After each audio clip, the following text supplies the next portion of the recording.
తెలంగాణలో గ్రామ పంచాయతీ ఎన్నికల వేళ తీవ్ర ఇబ్బందులు పడుతున్నారు వృద్ధులు, దివ్యాంగులు. పోలింగ్ కేంద్రాల్లో వీల్ చైర్లు లేక అవస్థలు పడుతున్నారు. వయో వృద్ధులు సైతం కష్టాలు పడుతున్నామంటున్నారు.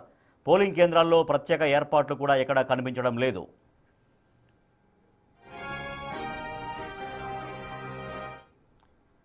నాగర్ కర్నూలు జిల్లా జూపల్లిలో వృద్ధులకు, వికలాంగులకు తిప్పలు తప్పడం లేదు. పోలింగ్ కేంద్రంలో వీల్ చైర్లు మూలకు పరిమితమయ్యాయి. ఎన్నికల అధికారులు మాత్రం ఏమాత్రం పట్టించుకోవట్లేరంటున్నారు వృద్ధులు.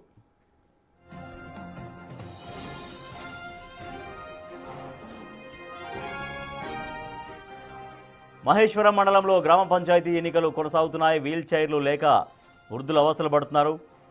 వికలాంగులు కూడా తీవ్రంగా ఇబ్బందులు పడుతున్నారు. దాదాపు 8,367 ఓటర్లకు ఒక్క వీల్ చైర్ ఉండడంతో తీవ్ర ఇబ్బందులు పడుతున్నారు. వీల్ చైర్ అడిగితే అధికారులు పట్టించుకోవడం లేదని ప్రజలు వాపోతున్నారు.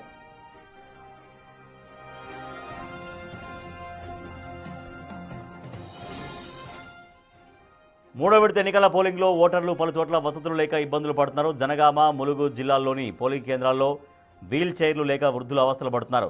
స్థానికుల సహాయంతో పోలింగ్ బూతులకు వెళుతున్నారు. హనుమకొండ జిల్లాలోని ఓగ్లాపూర్లో టెంట్లతో పోలింగ్ బూతులు ఏర్పాటు చేశారు.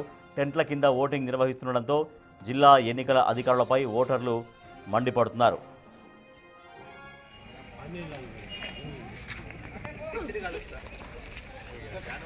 అయిపోతే